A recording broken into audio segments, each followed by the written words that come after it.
de la recompensa sobre el presidente Nicolás Maduro y otro conjunto de actores del sistema político venezolano. Ha significado casi 5.000 millones de dólares, que no ha tenido ningún resultado en términos de retentiva del supuesto tráfico de narcóticos hacia los Estados Unidos, ¿no? Y eso le incrementa la presión. Esto hace, en términos de estrategia militar, prácticamente imposible o muy difícil una operación de invasión. Todo en este escenario, en este tablero mundial, indica que los Estados Unidos no tiene la capacidad para abrir un quinto escenario de conflicto en América Latina.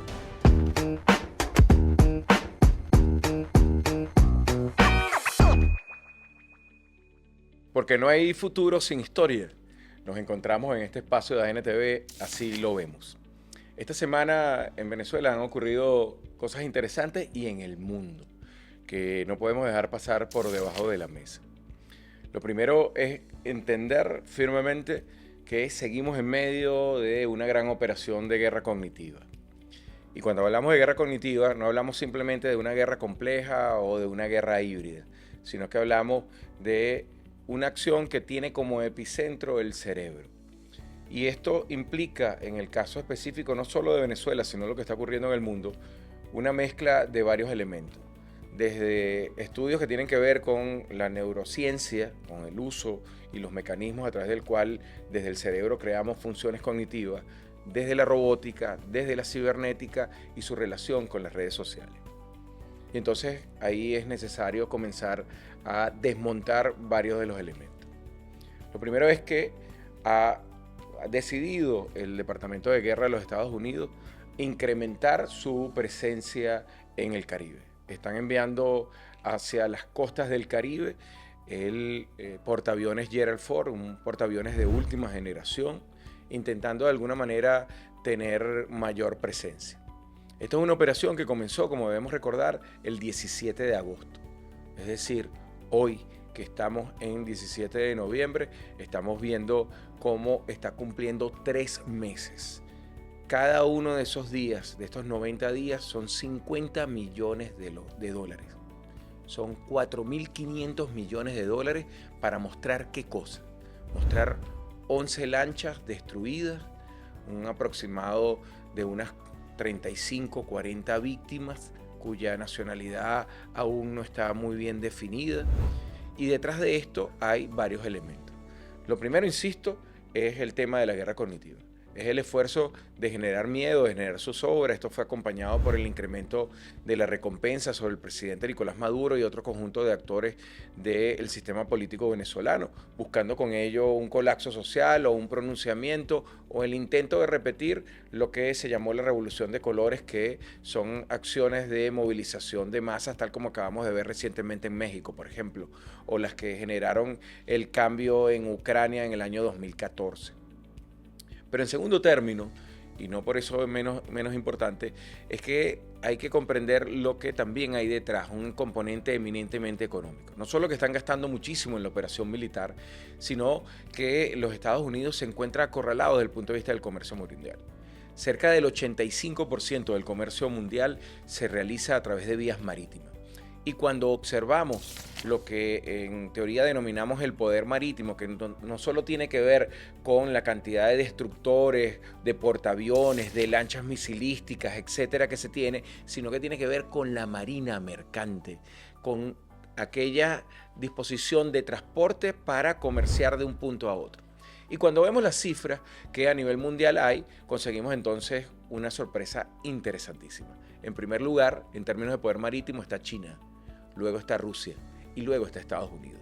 Entonces la operación en el Caribe no solo se trata de amedrentar psicológicamente al sistema político venezolano y a los venezolanos, sino que se trata de un último esfuerzo de los Estados Unidos y particularmente de Trump con su tesis de hacer América grande de nuevo, de recuperar un espacio comercial que es importantísimo en términos de la confrontación entre el G7, es decir, Estados Unidos, Inglaterra, Francia, Alemania, Italia, Canadá y Japón, contra los BRIC más plus. Eso es Brasil, Rusia, India, China, Sudáfrica, Arabia Saudita y todos los que se han venido sumando al BRIC plus. Y entonces ahí entendemos un poco las complejidades de lo que está ocurriendo. Y hay análisis que obviamente derivan de eso.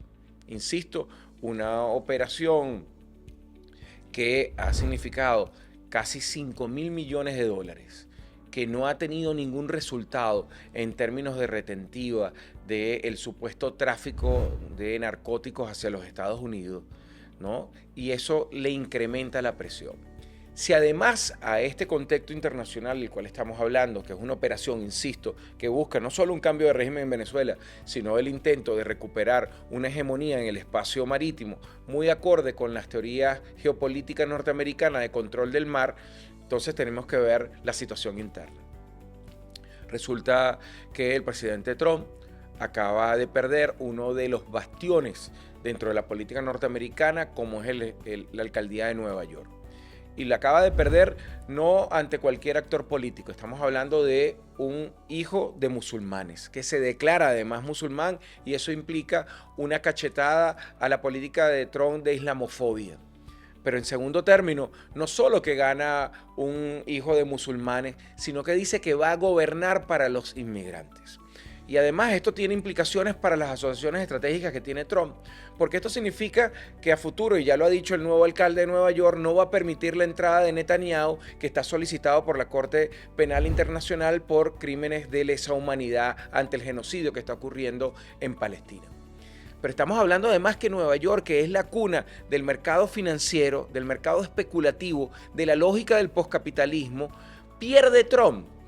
Y pierde además en lo que es la sede de la colonia más importante de judíos que tiene el sistema político norteamericano. Y no podemos dejar de decir que los judíos es un lobby sumamente importante, de gran peso político específico dentro del juego entre republicanos y demócratas. Entonces estamos viendo cómo se le complica la situación. Si le agregamos la cantidad de protestas contra Trump por sus posturas, si le agregamos el llamado que hace unas 3 semanas hizo el gobernador de Illinois para una huelga general dentro de Estados Unidos, entonces vemos cómo el panorama no es muy sencillo. Y eso nos explica los anuncios que hizo el día de antes de ayer el presidente Trump de que hay abierto un canal de diálogo con el gobierno del presidente Nicolás Maduro. La presión militar que violenta todos los principios de la Carta de las Naciones Unidas, que violenta el principio de igualdad soberana establecida por la Carta de las Naciones Unidas, que violenta los principios de la Convención de Derechos del Mar, que violenta el principio de resolución no violenta de las controversias, que violenta todos los principios del derecho internacional y que pone en duda toda la lógica de resolución pacífica de las diferencias, está presionando a Donald Trump en este momento. Mientras que eso ocurre, mientras que esta operación ocurre, que no ha tenido los resultados que espera, entonces hay que hacer también una lectura de lo que está pasando en Venezuela. 3 sucesos realmente interesantes que demuestran cómo la guerra cognitiva está fracasando. Lo primero, la celebración de la noche en el municipio Chacao. Se calcula que cerca de 50.000 personas en un municipio que históricamente ha sido opositor, que comenzó con una alcaldesa como Irene Sáez, que después tuvo un alcalde como Leopoldo López, que ha mantenido el control de la oposición y sin embargo hubo una concurrencia masiva hace aproximadamente unas 2-3 semanas en un acto, en una actividad cultural gastronómica de más de 50.000 personas. Que alguien me explique a mí cómo un país que es el discurso que mantienen internacionalmente, un país que está colapsado, un país que está en crisis, que vive en una paranoia, mete 50.000 personas en una actividad gastronómica cultural en un municipio opositor. A lo mejor cualquiera que nos escuche dirá, eso es algo incentivado por el gobierno. Ya. Segundo, Partido Caracas Magallanes. Para los que somos, como es mi caso, fanático de los Leones del Caracas. 40.000 personas metidas en el estadio. Ante el anuncio de que el portaaviones Gerald Ford viene en camino. 40.000 personas disfrutando lo que es un juego característico de la tradición beisbolera venezolana. sin ningún tipo de presión. No es suficiente. Tercer elemento. Estadio Monumental de Caracas. Concierto El Viejo Reggaetón. 45,000 personas perreando, disfrutándose de la noche sin ningún tipo de presión. Este país es Caribe. Este país tiene demasiada resiliencia. Este país tiene demasiada carga histórica para que nos amenacen con unos barquitos y con más de 7,000 soldados. Pero es que además ellos saben, como lo sabemos nosotros, que no es fácil. Y quiero compartir con ustedes algo que acaba de publicar un gran amigo, un patriota, el almirante Jiménez Ratia. Un texto que se llama Talasocracia, publicado en el IAESEN, en la editorial Hormiguero, y que explica por qué esto ha fracasado. Resulta que Venezuela tiene un elemento natural que impide que cualquier operación de corte militar sea en forma inmediata absoluta. Les voy a leer esto. Resulta que desde Castillete hasta el río Esequibo, la costa marítima son de 5,139 kilómetros y la línea recta continental desde Castillete hasta el río Esequibo son 3,693. Esto hace, en términos de estrategia militar, prácticamente imposible o muy difícil una operación de invasión. Tendría los Estados Unidos para controlar, y este es el otro dato que quiero darles, porque además todavía seguimos enseñando en nuestras escuelas que el territorio de Venezuela son 916,000 kilómetros, y eso es una falsedad. Porque si le agregamos la decisión que tomamos hace 2 años, en diciembre, con el referéndum de consulta sobre el Esequibo, se agregan 159,500 kilómetros a esos 916,000. Y si eso no es suficiente, tiene usted que sumarle los 710,600 kilómetros que nosotros tenemos de espacio marítimo. Eso hace que el total de la superficie de Venezuela y el total a controlar sea, escuche bien, nada más y nada menos que 1,786,545 kilómetros. Necesitarían todos los soldados que tienen en el Comando África, todos los soldados que tienen en el Comando Oceanía, mover a todos los soldados que están utilizando para apoyar a Ucrania y que está utilizando la OTAN en Europa, mover los estados a las costas venezolanas para intentar confrontar calle a calle, edificio a edificio, árbol a árbol, los 8,200,000 venezolanos que están inscritos en la milicia. Por eso es que decía Bolívar en aquella carta extraordinaria en el año 1819 a Irving: pueblos libres vencen imperios poderosos. Y se trata entonces de entender una compleja y muy difícil operación de guerra cognitiva que adelantan contra nosotros y que ha fracasado en cada uno de los escenarios que ha establecido. Ha sido imposible hasta ahora doblegarnos. Y entonces ahí entra el tema con el que nosotros iniciamos cada uno de este programa. No hay futuro sin carga histórica. Y la carga histórica que nosotros los venezolanos tenemos nos hace profundamente resilientes y nos convierte, sí, en una amenaza inusual y extraordinaria. Y entonces cuando armamos todo este rompecabezas, es que tenemos que entender perfectamente por qué Donald Trump dice: hay una puerta de diálogo abierta con el presidente Nicolás Maduro. Es que tiene que abrir una puerta de diálogo. Porque primero, no cuenta con la uniformidad de criterio de los militares para una operación contra Venezuela. Los militares norteamericanos saben perfectamente que una operación en un espacio tan complejo, repito la cifra, más de 1,700,000 kilómetros cuadrados, una operación de tal magnitud necesitaría mover todos los militares que tiene en los demás comandos en los 5 continentes. Y eso no es fácil de hacer. Pero ampliemos un poco más el espectro del análisis. Veamos por qué además tiene otras dificultades. Resulta que la guerra entre Ucrania y Rusia no ha dado los resultados que esperaban. Rusia con Vladimir Putin ha aprovechado la guerra contra Ucrania para probar los últimos misiles de quinta generación y toda la tecnología de guerra utilizando inteligencia artificial, mostrando su superioridad. Luego, el segundo escenario de conflicto es el escenario entre China y Taiwán. La extensión de la capacidad militar de China, que no es una capacidad imperial, porque China no tiene bases en el extranjero, China no está amenazando a otros países con su ejército, como sí lo hacen los Estados Unidos, Inglaterra, Francia o Alemania a través de la Organización del Tratado del Atlántico Norte, coloca en una situación muy difícil en el espacio geopolítico de Asia Oriental. La situación de Taiwán en este momento es sumamente crítica en relación con la respuesta de disuasión que China viene adelantando y que dio una muestra en el desfile de los 80 años del triunfo ante el fascismo japonés. Tercer escenario, lo que viene ocurriendo en Gaza y lo que además está conectado con Irán es una situación también apremiante. Los Estados Unidos tiene cada vez más posiciones en contra de la comunidad internacional ante su silencio a través del genocidio que Israel, con la anuencia de los Estados Unidos, viene realizando en Gaza.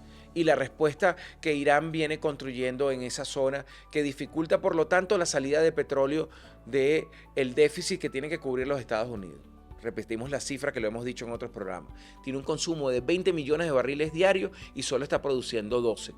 8 millones de barriles necesita cubrirlo del mercado internacional. De esos 8 millones, el 65% sale por el estrecho de Hormuz, controlado absolutamente por Irán. Veamos el cuarto escenario de crisis. Resulta que las acciones de control neocolonial que Estados Unidos, Inglaterra, Francia, Bélgica y Alemania venían desarrollando en África también se les viene abajo. La unión de Mali, de Chad, de Senegal, conformando una unidad geopolítica que primero busca defender sus recursos naturales ante las agresiones que tradicionalmente han venido sufriendo, ante la explotación que tradicionalmente han venido sufriendo, le genera, por lo tanto, una dificultad en otro escenario geopolítico que ha sido tradicionalmente su escenario de control. Entonces, tenemos un escenario de conflicto en la transición entre Europa y Eurasia, que es el escenario de Ucrania. Un escenario de conflicto en Asia, entre China y Taiwán. Un escenario de conflicto en Medio Oriente y un escenario de conflicto en África. Todo en este escenario, en este tablero mundial, indica que los Estados Unidos no tiene la capacidad para abrir un quinto escenario de conflicto en América Latina. ¿Por qué? Y entonces ahí hay que hacer el análisis desde América Latina. Las amenazas contra la presidenta de México, que recientemente acaba de sufrir una manifestación de la llamada Generación Z, ¿no? Que moviliza y que a través de la manipulación de las redes busca de alguna manera generar desequilibrio. Las acciones que contra Petro ha venido anunciando Estados Unidos, que busca articular la oposición que Petro tiene hacia lo interno en Colombia, que suma la oligarquía, el paramilitarismo, la parapolítica que hace juego. El reciente retroceso que sufrió este domingo pasado en la consulta referendaria en Ecuador, donde Noboa intentó a través de un referéndum solicitar la modificación de la Constitución para permitir la instalación de nuevas bases militares en el juego geopolítico de los Estados Unidos, donde Noboa intentó reducir la Asamblea Nacional Constituyente, la conformación de esa Asamblea Nacional, donde intentó reducir el financiamiento de los partidos políticos en una operación donde Noboa buscaba tener control y minimizar la oposición. Y en cuarto lugar, donde buscaba generar una reforma constitucional para producir un retroceso de los derechos sociales y políticos que habían obtenido a partir de la convocatoria de la Constituyente con Rafael Correa. El escenario en América Latina también lo tienen en contra. Y en Venezuela no les ha funcionado. La jugada de entregarle el premio Nobel a María Corina Machado al contrario de generar un gran revuelo en los medios de comunicación internacional y generar una matriz de apoyo masiva en la opinión pública, produjo que las organizaciones sociales en Noruega, que terminan avalando y permitiendo y acompañando el acto de entrega del Nobel de la Paz, no pueda producirse.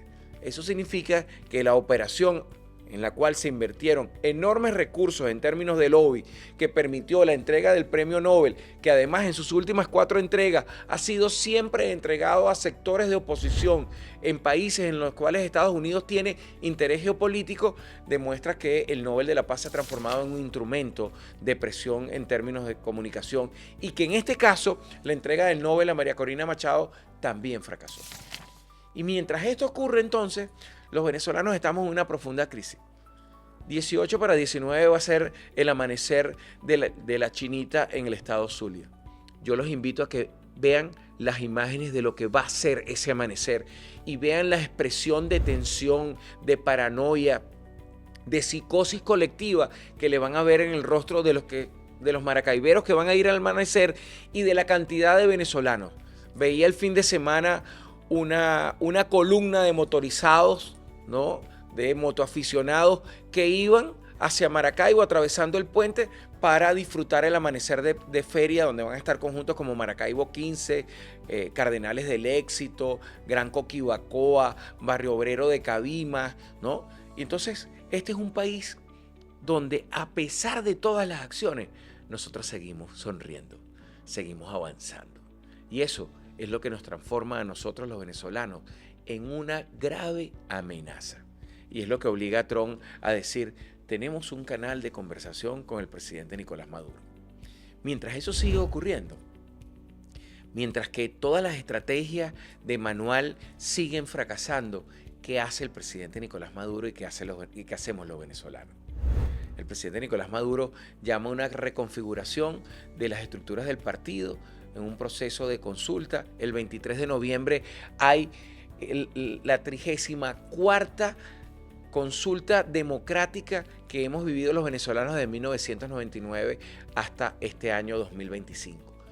34 procesos electorales.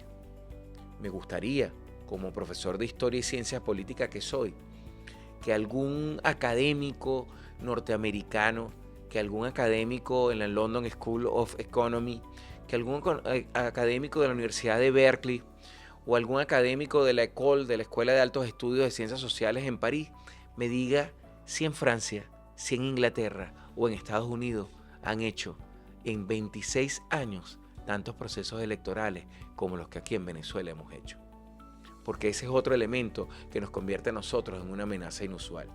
Porque resulta que en este país estamos redefiniendo, escúchese bien, estamos redefiniendo las formas en las cuales desde la filosofía política entendemos la democracia. Porque no se trata solo que hemos hecho 34 elecciones, es la cualidad de las elecciones. Y entonces usted tiene que ver cómo hemos creado a través de los circuitos comunales un mecanismo en donde la definición de la ejecución de la política pública no se hace desde el presidente Nicolás Maduro, o se hace desde el presidente de la Asamblea Jorge Rodríguez, o se hace desde los gobernadores, o se hace desde los alcaldes. El financiamiento de las políticas de ejecución pública tenga que ver con programas de asfaltado, tenga que ver con programas de recuperación de infraestructura, sea educativa, sea sanitaria, sea de infraestructura institucional.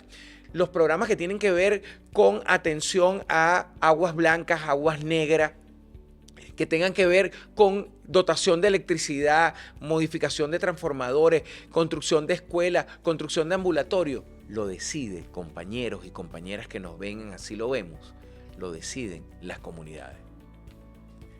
Vamos de nuevo a lo que es mi fuerte, vamos a la política comparada.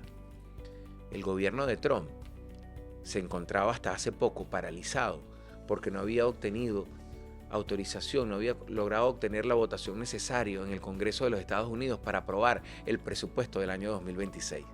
Mientras eso ocurre en Estados Unidos, los venezolanos este 23 de noviembre van a ir a una consulta para decidir en los más de 5.000 circuitos comunales qué proyectos van a ejecutar. Dígame usted, mi estimado, mi estimada que nos ve, si esto no es un golpe a la lógica de la democracia representativa. Dígame usted, si nosotros en Venezuela, como lo hicimos en el siglo XIX, no estamos cambiando la cara del mundo. Pueblos libres, decía Bolívar, vencen imperios poderosos. Y cuando vemos todo esto, entendemos el enorme aprieto en el cual se encuentra Donald Trump y las grandes redes sociales controlados desde Elon Musk hasta Zuckerberg ante lo que los venezolanos estamos haciendo. Y lo que nosotros hacemos los venezolanos no solo significa un gran esfuerzo por mejorar las condiciones de vida. Ese fenómeno que vimos en Chacao, que lo señalaba, ese fenómeno del juego Caracas-Magallanes, el fenómeno del concierto de la vieja escuela de reggaetón y el amanecer del Día de la Chinita que vamos a ver el 18 para 19, no nos muestra más que la enorme alegría, la enorme resistencia, la enorme capacidad que tenemos los venezolanos de resistir cada día a día. Y eso, señores, ningún otro país puede equipararlo. Y eso, señores, es el secreto para que nosotros hayamos resistido lo que significa más de 840.000 millones de dólares de pérdida por las medidas coercitivas unilaterales, más de 1.100 medidas coercitivas unilaterales que afectan el proceso de extracción de petróleo, que afectan todo el proceso de refinación, exploración, que afectan todo el tema de dotación de equipos automotores, equipos eléctricos, mantenimiento del GURI, mantenimiento de hospitales, y sin embargo nosotros seguimos insistiendo. José de San Martín decía algo que encaja perfectamente con los venezolanos. Todo es lícito por la patria, menos perderla. Y eso lo sabemos perfectamente bien nosotros los venezolanos. Y es lo que nos convierte en una referencia a nivel mundial. Y es lo que nos convierte a nosotros en un elemento sumamente peligroso en este juego geopolítico.